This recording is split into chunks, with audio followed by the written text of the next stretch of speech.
to get comfy here. Get the camera turned in the right spot. It's very quiet in my house, except for me and my dog. We're the ones that are awake. And it sounded like it was a really good time for a bedtime story. So I'm going to read Dr. Seuss's sleep book, and hopefully you enjoy it. And then after I'm done, I'm going to go to bed because it is a school night. Dr. Seuss's The Sleep Book. The news just came in from the county of Keck that a very small bug by the name of Van Vleck is yawning so wide you can see down his neck. This may not seem very important, I know, but it is, so I'm bothering telling you so. A yawn is quite catching, you see, like a cough. It just takes one yawn to start other yawns off. Now the news has come in that some friends of Van Vleck's are yawning so wide you can see down their necks. At this moment right now, under 7 more noses, great yawns are in bloom. They're blooming like roses.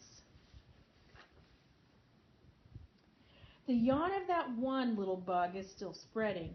According to latest reports, it is heading across the wide fields through the sleepy night air, across the whole country, toward the every which where. And people are gradually starting to say, I feel rather drowsy. I've had quite a day. Creatures are starting to think about rest. 2 biffer-bomb birds are now building their nest. They do it each night, and quite often I wonder, how do they do this big job without making a blunder? But that is their problem, not yours and not mine. The point is they're going to bed, and that's just fine. Sleep thoughts are spreading throughout the whole land. The time for night brushing of teeth is at hand. Up at Herkmeyer Falls, where the great river rushes and crashes down crags in great gargling gushes, the Herkmeyer sisters are using their brushes. Those falls are just grand for toothbrushing beneath, if you happen to be up that way with your teeth. The news just came in from the castle of Krupp that the lights are all up and the drawbridge is up. And the old drawbridge drawer just said with a yawn, My drawbridge is drawn, it's going to stay drawn till the milkman delivers the milk about dawn. And I'm going to bed now, so nobody better come round with a special delivery letter. The number of sleepers is growing steadily. That is where more and more people are going. In Culpeper Springs in the Stiltwalkers' Hall, the Stiltwalker stilts are all stacked on the wall. The Stiltwalker walkers have called it a day. They're all tuckered out and they're snoozing away. This is very big news. It's important to know, and that's why I'm bothering telling you so. Way out in the west in the town of McGeed, the Hinklehorn Honking Club just went to bed.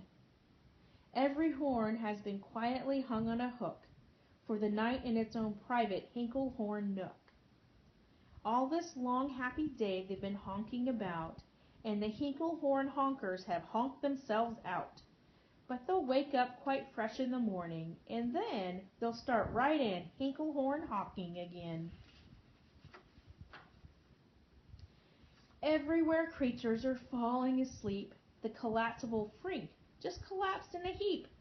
And by adding the frink to the others before, I am able to give you the Who's Asleep score.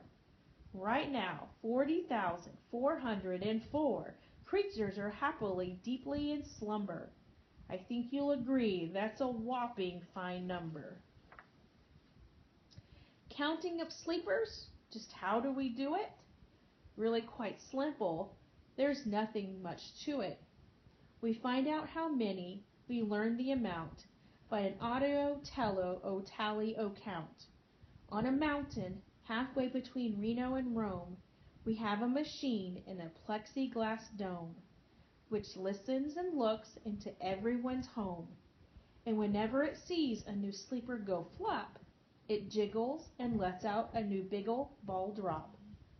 Our chap counts these balls as they plop in a cup, and that's how we know who's down and who's up. Do you talk in your sleep?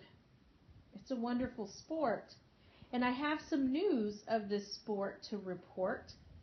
The world champion sleep talkers Joe and Mo Redzoff have just gone to sleep, and they're talking their heads off. For 45 years now, each chattering brother has babbled and gabbled all night to the other. They've talked about laws, and they've talked about gauze. They've talked about paws, and they've talked about flaws. They've talked quite a lot about old Santa Claus. And the reason I'm telling you this is because you should take up the sport. It's just fine for the jaws. Do you walk in your sleep? I just had a report of some interesting news of this popular sport. Near Finnegan Fen, there's a sleepwalking group, which not only walks, but it walks a la loop. Every night they go miles.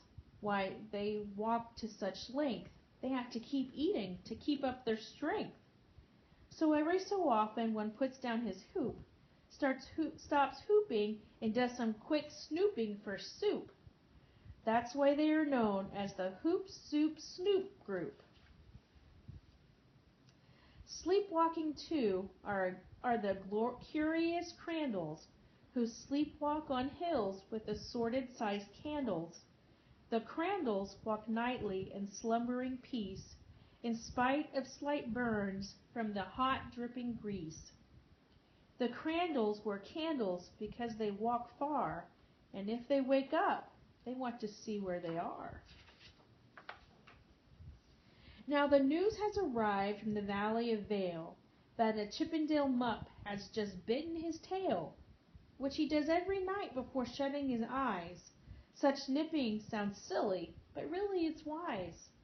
He has no alarm clock, so this is the way he makes sure he'll wake up at the right time of day. His tail is so long, he won't feel any pain till the nip makes the trip and gets up to his brain. In exactly 8 hours, the Chippendale mupp will at last feel the bite and yell, "Ouch!" and wake up. A Mr. and Mrs. J. Carmichael Crocs have just gone to bed near the town of Fort Knox. And they, by the way, have the finest of clocks. I'm not at all sure that I quite understand just how the thing works with that one extra hand. But I do know this clock does a very slick trick. It doesn't tick-tock. It goes tock-tick. So with its ticks and its talker, and its talks and its ticker, it saves a lot of time, and the sleepers sleep quicker.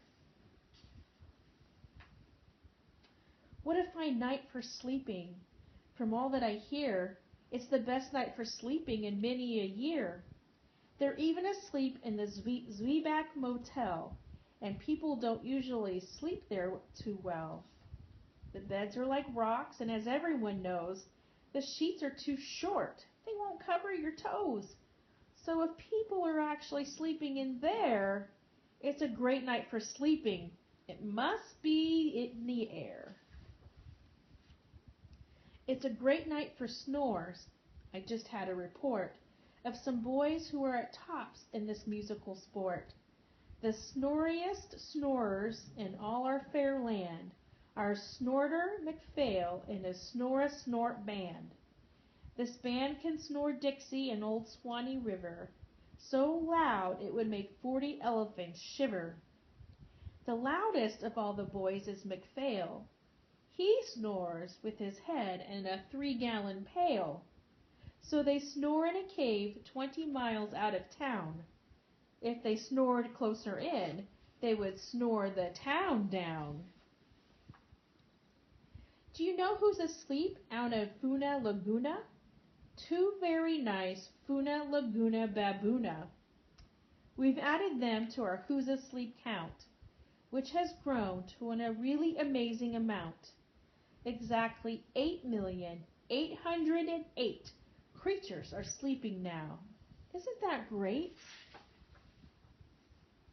A Jed is in bed, and in the bed of a Jed is the softest of beds in the world, it is said.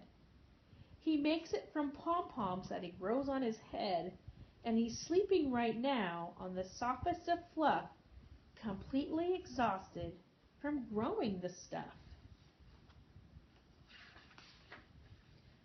The news has come in from the district of Doft that 2 oft are asleep, and they're sleeping aloft. And how are they able to sleep off the ground? I'll tell you. I weighed one last week, and I found that an oft is so light he weighs -1 pound. A moose is asleep. He is dreaming of moose drinks. A goose is asleep. He is dreaming of goose drinks.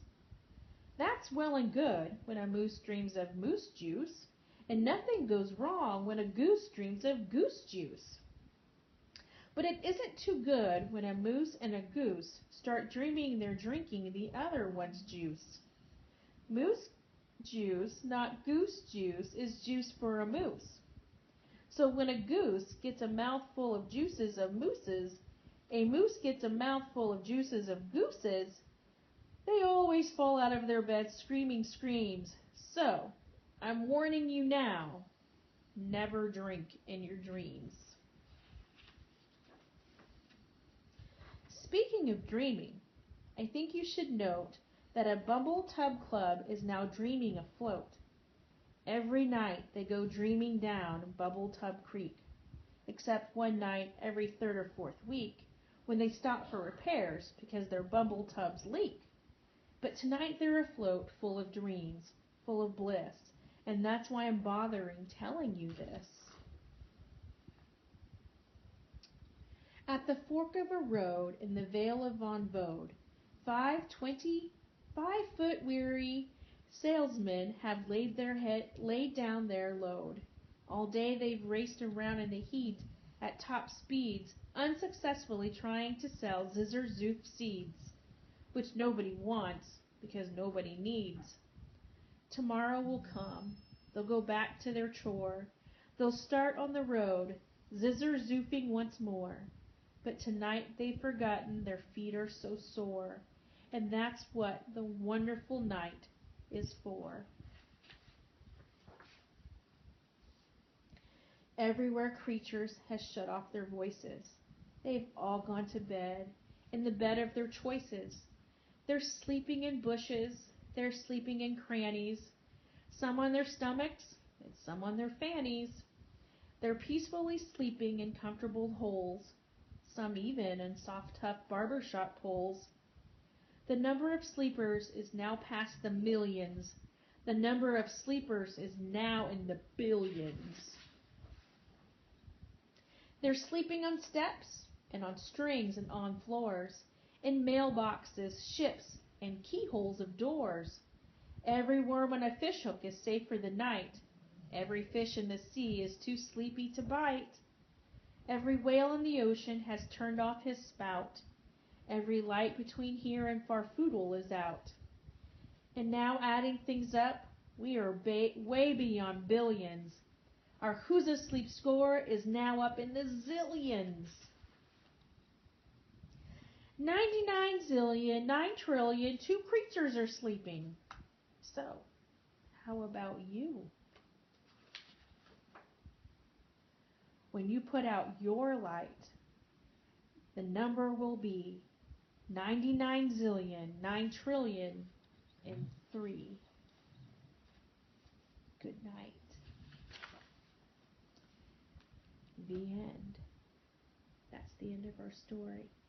And I think I need to show you something so you know that this book really is a good sleepy time book. So let me put the book down here, and I want to show you something. You gotta be quiet though. Okay. Are you ready? You gotta follow me. Let's see if you can follow. I'm gonna move the camera a little bit here and see if you can see my see if you can see. Dozer went to sleep. Say good night, Dozer. Good night, everyone. Happy Dr. Seuss week.